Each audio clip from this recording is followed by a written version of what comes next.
Hello, greetings to you on this wonderful Saturday afternoon. And I'm just going to record this short video for you today, which is actually a very big personal milestone. And that is, today's my fifth anniversary in this big project I've been working on. The project is called The Physician's Highest and Only Calling, and I'll explain that title in just a moment.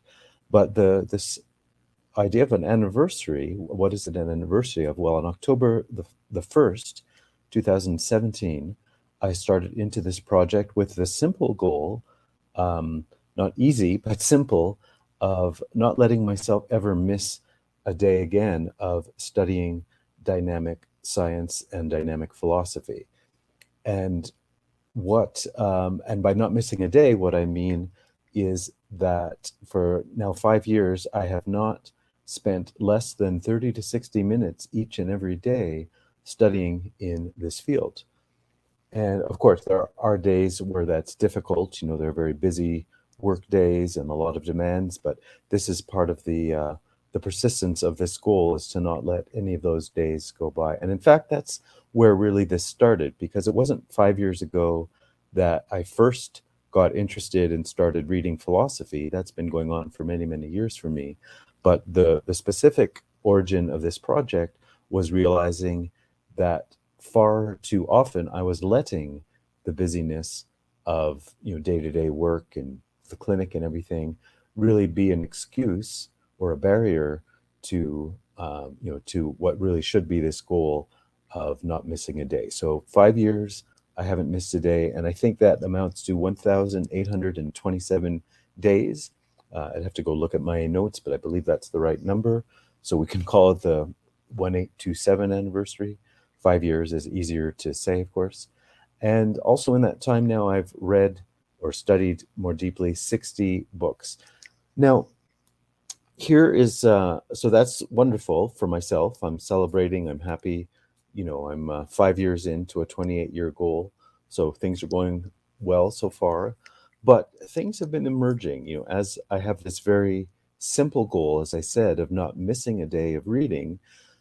What has been emerging for me are more and more concrete desires of how I want to start taking what I'm learning, taking the insights, how I'm synthesizing all this together, and to start putting it into really putting it out in public forms. Now, I have been doing this.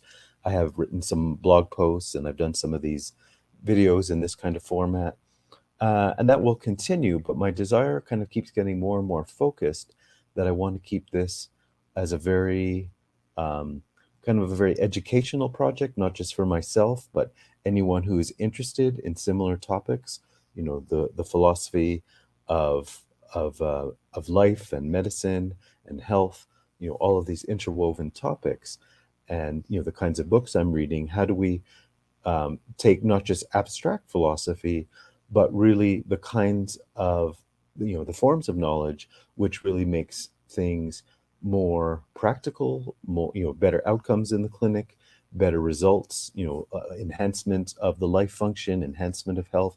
All these what can be very abstract philosophical books that I'm reading, I'm always keeping this as the primary focus, is how does this feed back in to life and reality and getting better outcomes.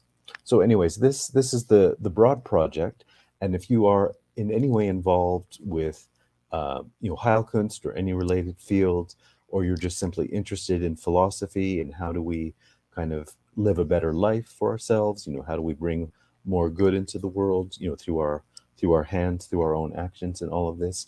And actually, a book I've recently started in this study project is kind of shedding more light on what I'm just talking about. And the book is called Riddles of Philosophy by Rudolf Steiner. And I'm just at the in the beginning chapters of it, but it's already shedding light on this kind of idea, which somewhere I think maybe in the introduction, or maybe the first chapter, he directly says something to this effect, which is that the the true nature of philosophy, when engaged in correctly, is actually one of the most vital life functions, right? It's like you can say we can't live without food and water and air and do all the basics. Well, he's kind of saying in his own way here that just as vital is for us is to engage in this philosophical thinking function. And that, no, I know that's almost a controversial statement. A lot of people would think of philosophy as, kind of a bit strange, abstract, something that very few people really engage in. But the way he's framing it in this book, as I'm saying, it's the most vital function. Like we, and he goes on to say, I'm not going to get all the exact wording here and everything, but he says something to the effect that there's a kind of a withering function if somebody is not properly engaged in this, and you can actually trace that like down some generational lines, where one after another generation is not properly engaged in this philosophical function, and you can see the withering life function. Anyways, he says something to that effect. I don't have that quote right in front of me, but that's super interesting. Anyways, it really further bolsters up my whole purpose and engagement in this project. And then he goes on, as this book unfolds, really the central thesis is, so like, speaking of this vital function of philosophy, he engages with this kind of historical review of Western philosophy, up until that time. I mean, that wasn't long ago. He wrote this about just over 100 years ago, so it's still, excuse me, it's still contemporary even today for us, the way he's talking and everything. And what he's getting to in his thesis, as I say, he's doing this historical survey of Western philosophy. And what's really, really interesting in his approach, he's not doing it in the typical way. Usually we would kind of get a history of philosophy with a chapter by chapter, kind of a summary and an outline of the main arguments that different philosophers would make.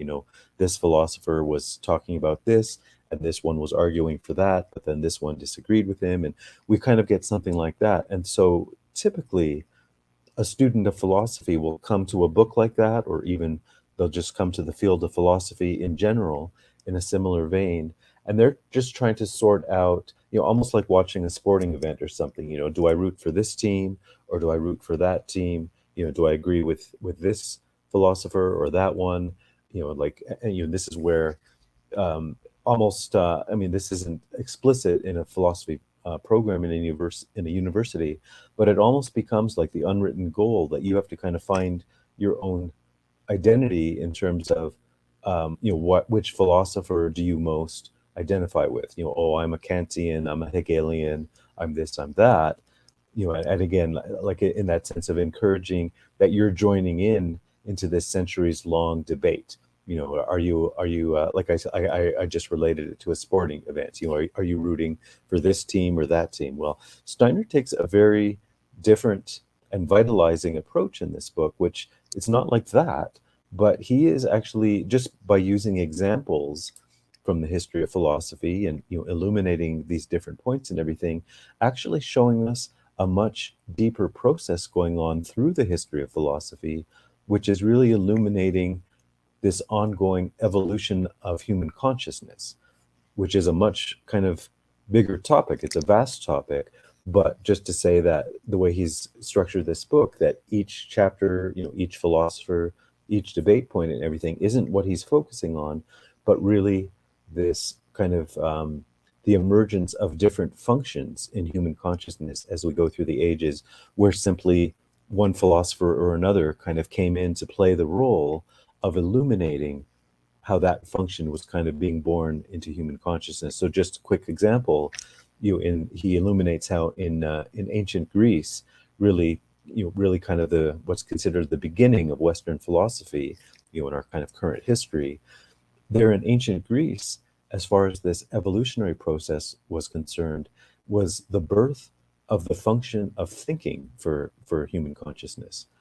And again, that's a little bit strange of a thought if you haven't kind of explored this kind of work from Steiner. But what he illuminates was that prior to the ancient Greeks, what thinking was replacing was kind of a more primordial image or mythological kind of consciousness. And of course if you've studied anything like Zeus and the Greek gods and all that kind of literature and mythology and everything, that preceded the function in ancient Greece, where this thinking function that we can relate to now, what we're doing here as we talk and use language with each other and everything. This is a primary example of the thinking function. Anyways, I'm just giving you an example of all this, but the thinking function replaced the ancient picture mythological consciousness. And then following that, more in the medieval times, some of the philosophers he illuminates there, they start to progress that thinking function into what we now recognize very much, again, in our modern kind of consciousness, is this birth of the ego function. The ego function wasn't there in ancient Greece. The thinking function was born, but we had to wait till the medieval philosophers to get this birth of the ego. And then, of course, you fast forward into the 19th century, the 20th century, Freud and all the psychologists. Of course, that ego function gets developed in a very scientific way, philosophical, scientific. But anyways, this is my point. In this book, that I'm still very early in the riddles of philosophy, it's really helping me to further revitalize my engagement in this project by seeing this much bigger picture of what philosophy is, what it is about, what its relationship is to this broader phenomenon of the evolution of human consciousness. So anyways, all that to say, that was kind of a longer summary than I meant to give you, but this book on riddles of philosophy really gets to such a core point for me and this project, The Physician's Highest and Only Calling, as far as not only this vital living function of what philosophy and thinking is for us, but also just to understand that there is kind of a progression to all of it, right? Just like in science, we have the history of science, the history of philosophy, we see these progressions.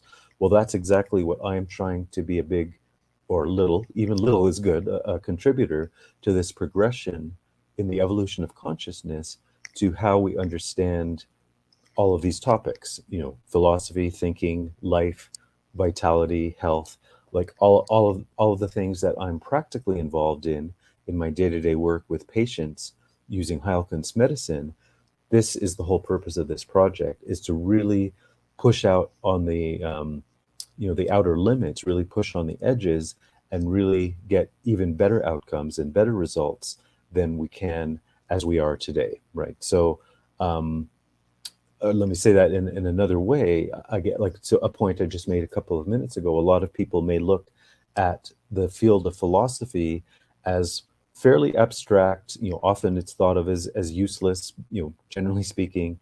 But this is the opposite goal that I have here, is to take the true living, vital essence of philosophy and the method of science and use it to bring even more life and more vitality into myself as an individual, but of course to spread that into my work with all my patients and anyone who is involved with this kind of study, this kind of development of science and philosophy.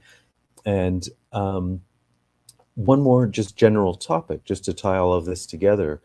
Going back to the beginning again, the whole genesis of this project, this phrase, the physician's highest and only calling, if you're a student of Hahnemann, like me, in his medical system, you'll recognize that is a key phrase that comes right at the beginning of his famous Organon, Organon der Heilkunst.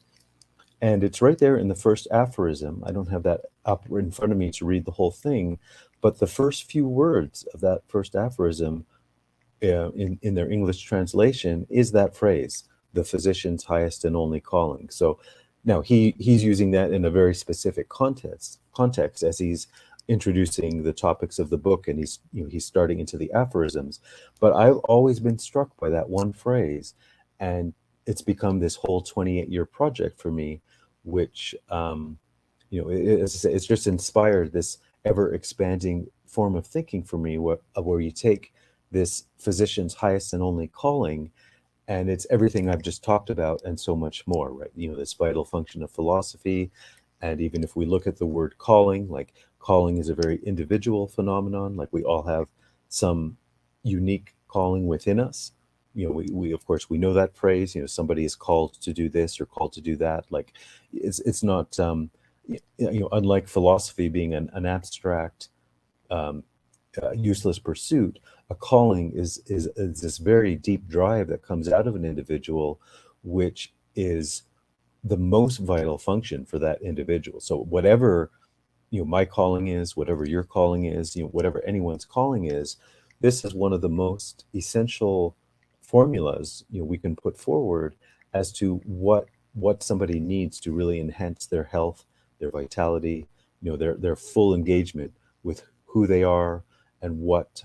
As I'm saying these words, it's like the whole idea of a seed being properly cared for, planted in the ground and watered and all of that, and sprouted and grown into its full form of whatever it is. An acorn becoming an oak tree, or the seed of an apple becoming an apple tree. Whatever the particular thing is, each of us as individuals are very much like that, and through our calling, we can directly start to identify what that seed is for us individually, and what it is we're trying to bring out into the world in its full form. So anyways, that's a very small version of what that phrase is about, the physician's highest and only calling.